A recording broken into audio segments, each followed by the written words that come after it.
I am successful. I look for and find opportunities where others see nothing. I am a lifetime learner. I am solution focused. I see only solutions. I am a solution. Let me formally welcome you to the Be Transformed tribe. I'm the catalyst. My name is Lanre Olusola. And this is your dual go-to space for very practical conversation, spirit and mind transforming engagements and interactions that will empower you to overcome all of life's biggest challenges. Together, we try to, go on the journey of mind transformation where we are equipped spiritually and where we are able to activate ourselves to be everything that we were created to be. And tonight is a very, very deep subject matter. And we're talking on the topic how to identify, how to manage, and how to break free from narcissists and manipulators. This is not a topic that is new to anyone. So if you know anyone or you've ever walked away from someone, drained, controlled, small, or doubting yourself, you probably were being manipulated or you were under the influence of a narcissist. On the outside, you smiled at everybody, but on the inside, you were cringing and you were dying. You felt like you were losing your sense of self. That's right. Yeah. And I see there's a lot of people in the room. And if you know anyone that needs to be here, please invite them to this conversation. Because, my friend, I want to speak, on, this subject matter. And if this conversation can free you, honestly, we've done a great job. If this conversation can enlighten you, if this conversation can activate the strength in you to make the decision to choose yourself, then most definitely we have achieved something phenomenal. Narcissists, they often never leave footprints that you can see. Oh, yes.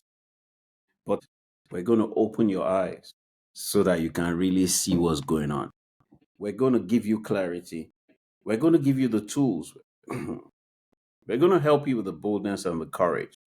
Oh, yeah. So if you're in a toxic marriage, if you're in a toxic workplace with a boss who, crushes you, or you're in a relationship that steals your peace, it's time for the conversation to begin. And I am on the hot seat and I'm going to be dealing with a lot of the issues. I'm going to be, taking questions and I'm going to be answering those questions, and with those answers, I believe that we will be able to equip you, empower you. Yes, yes, yes, yes. Activate you so that you can choose yourself and you can live when, you can still save your soul. And I mean, gosh, all of us desire love. All of us want to be accepted. Why? Because it's a fundamental human need. We can't survive without love and acceptance. And so, we're looking for love, we're looking for acceptance, and then we fall into the trap of the narcissist, and the manipulator, simply because we're seeking for what we need. And so it's important for you to tell the difference between love and possessiveness and manipulation and control.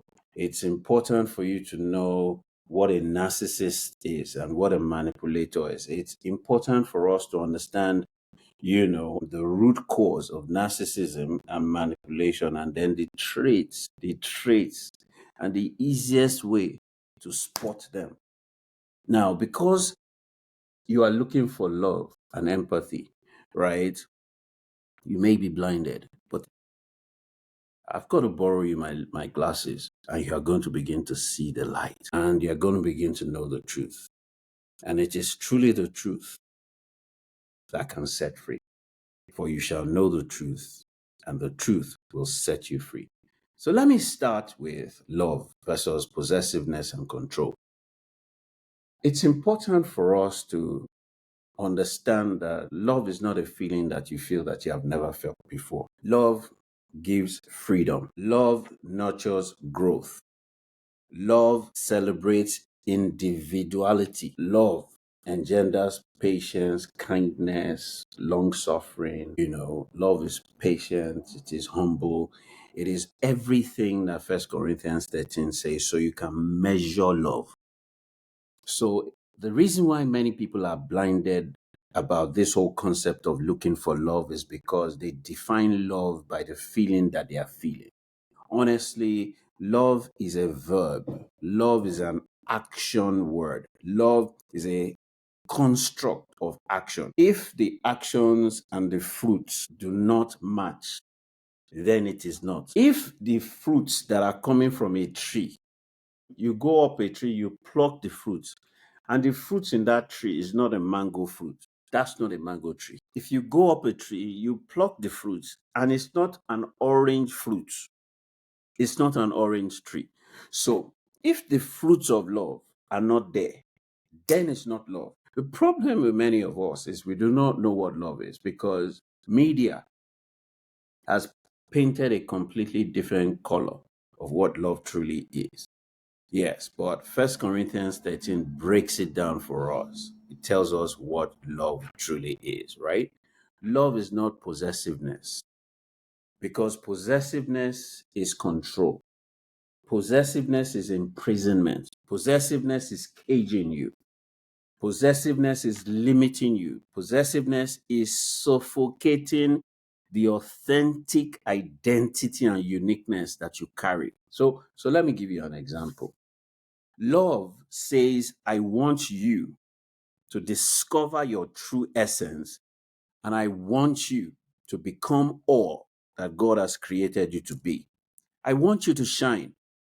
Even if you shine brighter than me.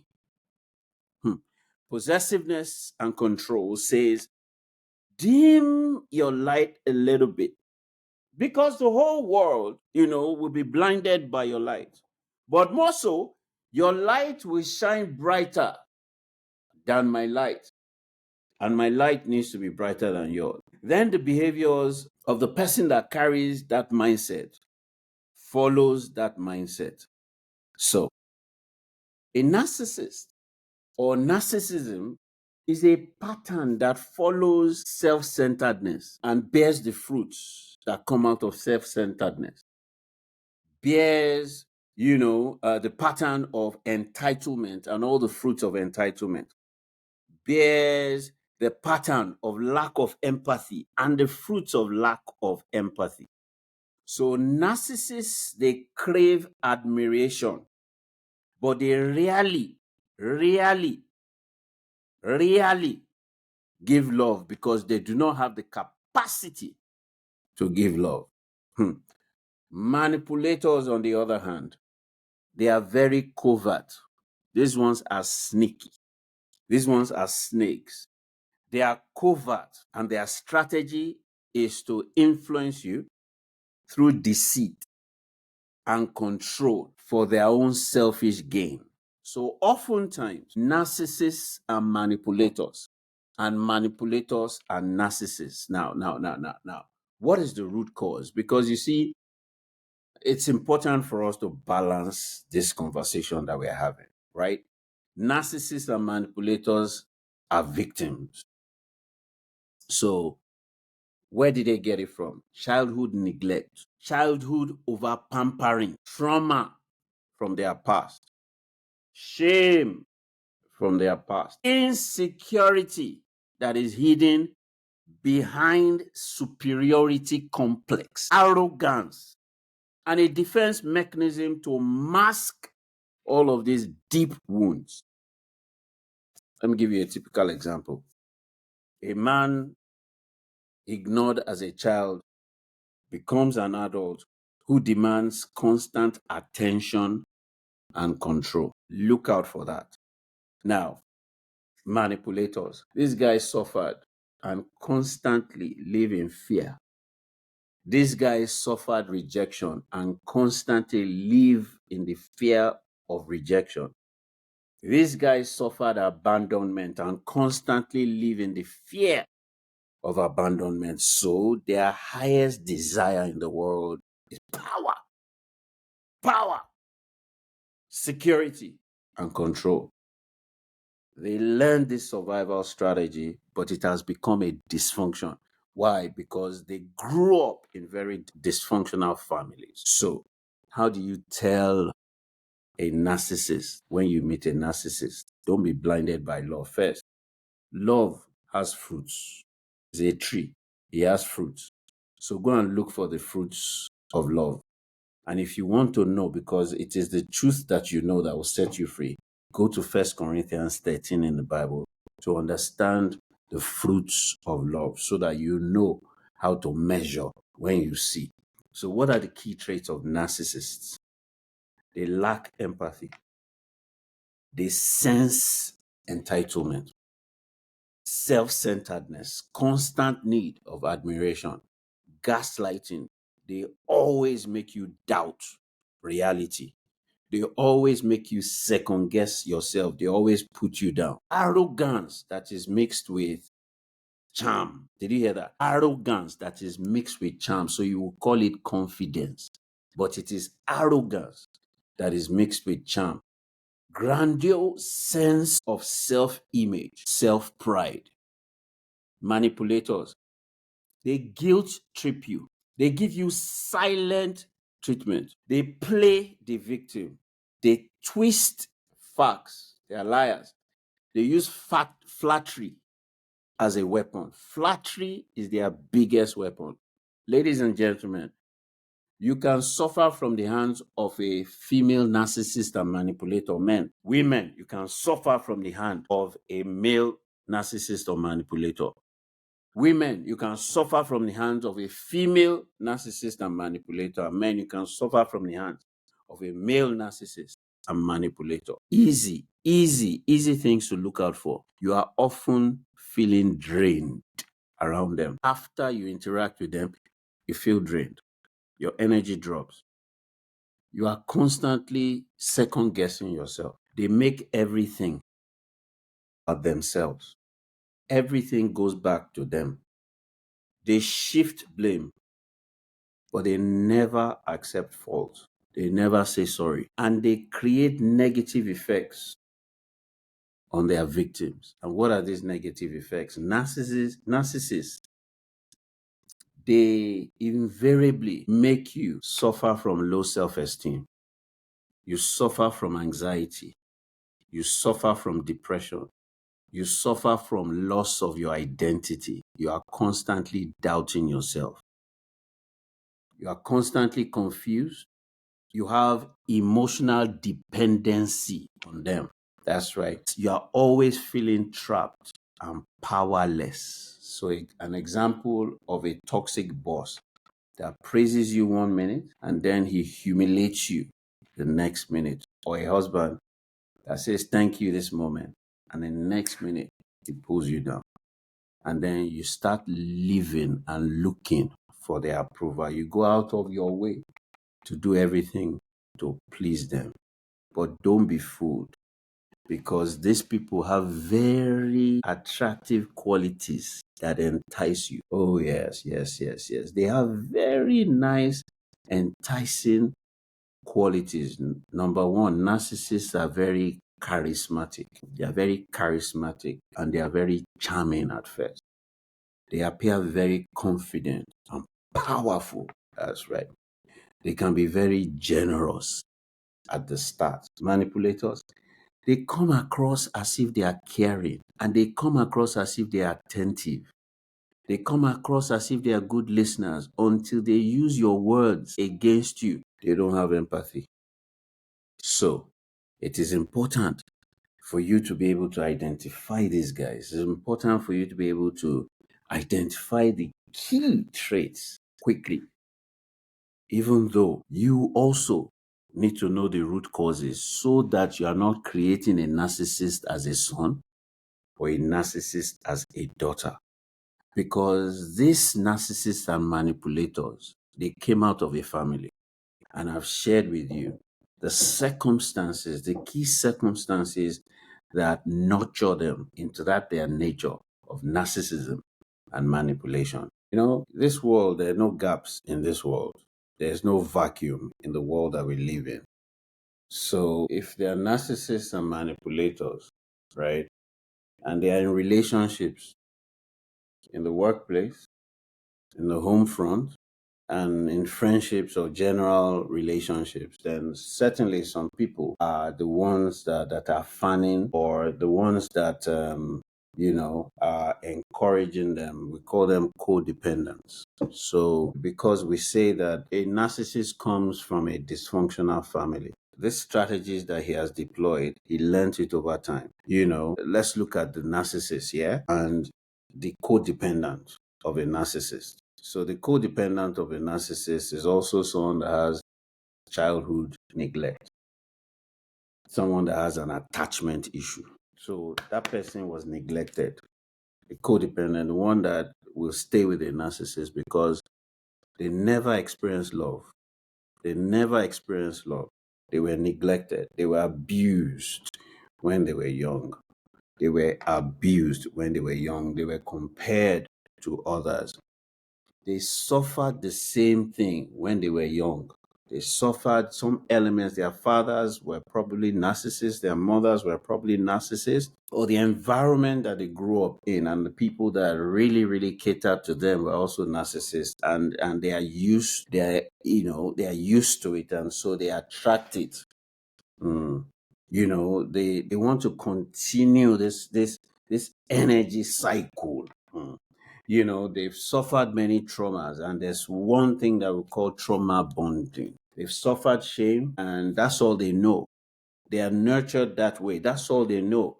And that's all they would attract. That's all they would pick up. They have high sense of insecurity, right? And these guys cannot defend themselves. These guys depend on other people. In terms of the manipulator, these guys, the dependent on manipulators are people that want to also, sometimes be fixers. Yeah, they feel like they have the God complex. Mm. They have the God complex. We want to fix people. So if you go out and look for abandoned people that have issues, and you want to fix them, there's also a pseudo sense of power when you find someone that is less than you and you want to bring them to your level. You find someone that has many problems and you want to fix them. You have someone that is insecure and you want to be their security, but you are doing your own from the opposite end. You have a God complex, and you also learned that strategy. Why? Because you grew up in a very dysfunctional family. In fact, you have over empathy. You don't have any and no iota of a sense of self. You are selfless, exponential selfless. Yes. You have a constant need to admire people. You admire people a lot. People trip you. Yeah. Especially when they probably show the opposite of your weaknesses. Admire them, you elevate people, you put people on a big scale. You think that when people dote over you, when people control you, when people are always there, that's love. You mistake control for love. You mistake control for love. You don't have a mind of your decisions were made for you, and you were controlled, and so you are still operating at that level of dysfunction. That's right. And so you need help. You need help because you need to break out, or you need to deal with you. You need to realize that it's not even about the person that you're with or you're in a relationship with. It's you that needs help. And the dangerous thing about it is you will reproduce yourself. So oftentimes, the codependents and the narcissists and the manipulators, they reproduce themselves. So invariably, the son of a narcissist invariably has narcissistic tendencies. The son of a manipulator invariably has manipulative tendencies. The daughter of a narcissist, say a woman, same thing. daughter of a manipulative woman, same thing. And the son and the daughter of the codependents of narcissists and manipulators also will reproduce themselves for the sake of your children, for the sake of the legacy that you are leaving behind. You have to choose yourself first and say, you know what, something is not right with me. My self esteem is gone. My self worth, I have none. My self confidence, I have none. My self belief, I have none. And it's important for you to now begin to develop a sense of identity. Your identity is not tied to people. Oftentimes, codependents of manipulators and narcissists, they tie their identity to these people. They get a sense of self and identity from them. You have to find your own identity, because no man's identity is your identity, because you were not born with somebody else. You were born alone. Even if you were twins, right? Each one of you come out differently, and each one of you is named differently. Each one of you has a different identity and a different essence and a different purpose. So it starts with going back to your creator, developing a relationship with God, and finding the right community or the right teacher or the right coach or the right therapist that can help you, because you need help. You need help because you cannot help yourself. You need help. You really, really need help. Why? Because you cannot help yourself. It is time for you to commit yourself to seeking help.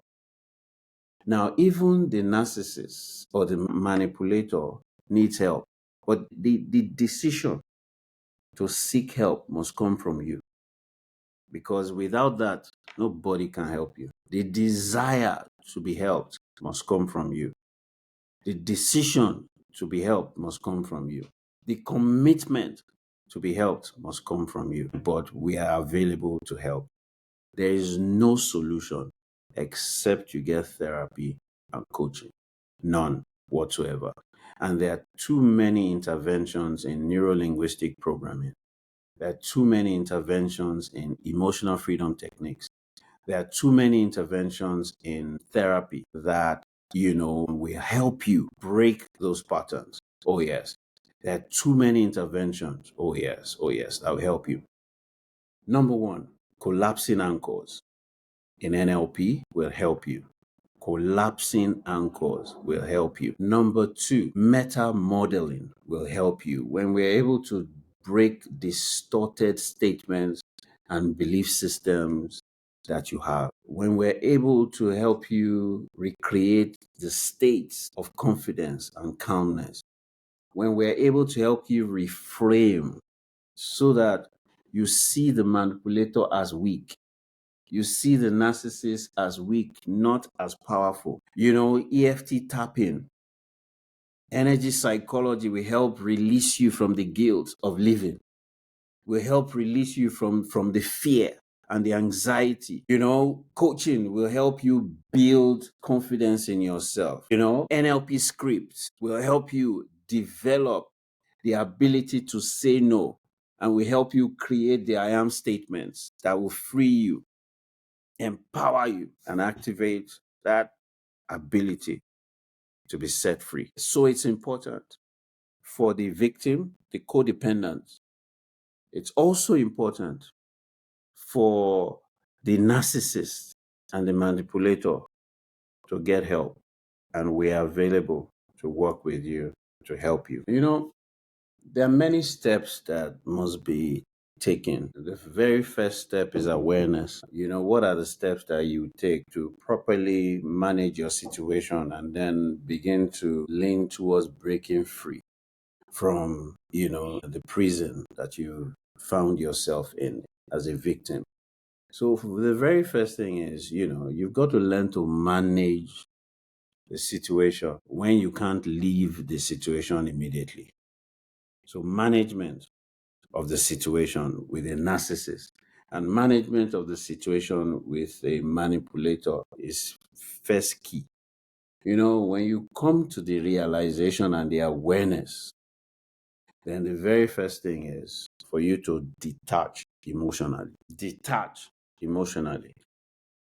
The second thing is don't expect love and empathy from there because it can never come from there. Never. The next thing is for you to set very firm and clear boundaries for yourself first. And make sure you do not break or dishonor your own boundaries. Set physical boundaries for yourself. Set emotional boundaries for yourself. Set psychological boundaries for yourself. Set spiritual boundaries for yourself. Remember when Uma was talking earlier on and Pastor Kemi was also validating. They rope you into their world so that you are entwined. You have to start to break free slowly and gradually. And the best way to do it is to set clear and firm boundaries for yourself first. And because that's all you have control over, set clear boundaries and do not allow anything to break those your boundaries. When you set those clear boundaries and the manipulator or the narcissist wants to penetrate those boundaries, you now have to begin to move, retreat when your boundaries are being violated. Look for communities and support. You can't do this by yourself. Look for communities that will support and support. Start to gather facts. Just get a journal and start journaling. This was what happened. This is how I felt. Because you see, they gaslight you and you second guess yourself, you doubt yourself, but evidence terminates argument and only fools doubt proof. So today is the 10th or whatever. This is the time and this is the behavior that you saw. This is what they did. This is how it made you feel. This is the impact it made on you. Write it down and then you will begin to see the patterns in black and white and you will see the truth when you know it, when you write it down. And when it will come to a point where you will now begin to ask yourself the question, don't I deserve better? Don't I deserve better? Can't I do better? And it's from this point that you begin to call out the patterns that you are seeing because you would have recorded them over and over and over again. You will begin to ask yourself, how do these things serve me? Of what benefits are these to me? And why am I accepting all of this? When am I going to begin to say no? Thus far. And then when you have those communities and those support groups, begin to share, begin to share, begin to seek for help because psychologically, spiritually, emotionally, you are weak. Now stop over explaining yourself. Stop feeling guilty. You didn't do anything wrong. Limit what personal information you begin to share. So you manage that situation using those techniques. Now to break free, right, from a narcissist, because you have managed it, you have journaled, you have identified, you would have recognized the abuse cycle. You will see the cycle. You will see the cycle. Because you have seen the cycle and you have asked yourself the questions, don't I deserve more? Then you now start to ask yourself, what can I gift myself? How can I choose myself? How can I develop my own self-identity, my own self-worth, my own self-confidence, my own self-belief? What are the groups and the communities and the programs that I need to start to register for? Slowly start to register for those programs. Then you begin to plan your exit strategically. Why? Because narcissists, they don't let go easily. With the manipulator, you would also see the pattern. But most importantly, what is the offense that you are allowing yourself to feel guilty for? So I feel guilt. What did I do? You ask yourself, I'm feeling guilty. I've been made to feel guilty. What exactly did I do? By the time you begin to write those things down and you begin to read those things and reflect on those things, you will realize that you will begin to refuse the guilt bait. Now, you will realize that suddenly you are beginning to take back your decision making power. Say this in this area, it's my decision because it's my life. In this area, it's my decision because it's my life. So begin to gradually take back your power by making decisions in specific areas of your life that you have 100%, and then reduce your interactions, cut your ties gradually. Cut your ties gradually. Once you've drawn the boundaries, right, maintain those boundaries and honor those boundaries. Now, when they begin to notice that something is going wrong, they begin to play psychological games on you. That's right. That's right. They begin to gaslight you. Yes. They begin to make you feel like you are going crazy. Secondly, they begin to love bomb you. They now begin to try and overwhelm you with affection to rehook you. If you don't respond, they now give you intense silent treatment to punish you and to control you. Then they will triangulate you. They will pit people against you. They will set you up against people. People that you are seeking the acceptance. Or anybody around a manipulator or narcissist that is loyal to them will be instruments that will be used against you. So that your journaling is so important. Why? Because it will give you facts and proof, and you will not be able to doubt your reality. But most importantly, you have to build your external validation counsel, therapists, coaches, mentors, communities. But refuse to play the game. Stop chasing, stop arguing endlessly, be firm and assertive, and build your financial muscle. Financial independence is so key. Build your financial muscle, Build your financial muscle because that is the key. They control you financially. They manipulate you financially. They ensure that you don't have the financial independence to get up and go. Secretly, you have to build your financial independence such that when you decide, you're gone and you will never look back. Wow, why are these, kinds of people found mostly in church? Honestly, they are found everywhere.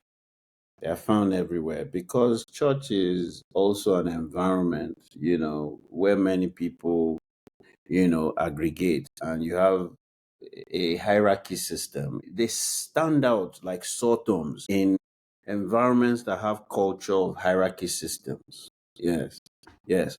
So a church has a hierarchy system. A company, an organization also has a hierarchy system. The family system, also has a hierarchy system. We live in a patriarchal society. You say the husband is the head, the wife is the neck, and all of that. So you find them everywhere. You have a hierarchical system where, yeah. So, they stand out like sore thumbs. But I'm not sure whether there are more of them in church, but because the pastor or the spiritual leader or the people in authority there are few and the congregation is a lot, they stand out. They stand out. You can see it, right? Also in the workplace, because there are few CEOs and people in executive position and thousands of staff, you see them, they stand out like sore thumbs.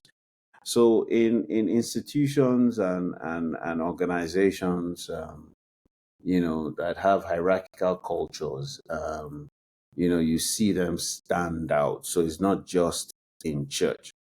They are everywhere. Don't be deceived. And please, it is human beings that are still in church. So don't Don't fool yourself. Let me put it that way. The same people you see in church is the same people you see outside. The same people you see outside are the same people that come to church. So, church today is not different from the world today, because church is filled with mixed multitudes, and the system with which people, evolve into positions of authority within those systems, right, is fluid and easy. You understand what I'm saying? Is easier than in the workplace, where your competencies, your years of experience, your capacity, your knowledge, your industry expertise is the reason why you rise to positions of leadership. But in church, the system is much easier. So you have all kinds of people, that have character issues, their own real life issues. Pastors are human beings. They have real life issues, just like you and I. I am not perfect. I have my own real life issues. And if I do not know that I have a problem, then how can I seek for help? So if you're a pastor, you're a man of God, you are in a position of authority, and a lot of these things, you tick the box because you are called to protect, or because you are called to love, you are called to be a shepherd of God's sheep. Please seek help, because you can't pray it away. Another problem is that we think that we can use the spiritual key to unlock a psychological problem or an emotional problem or a mental problem. We can't use a spiritual key to unlock psychological, emotional, and mental problems.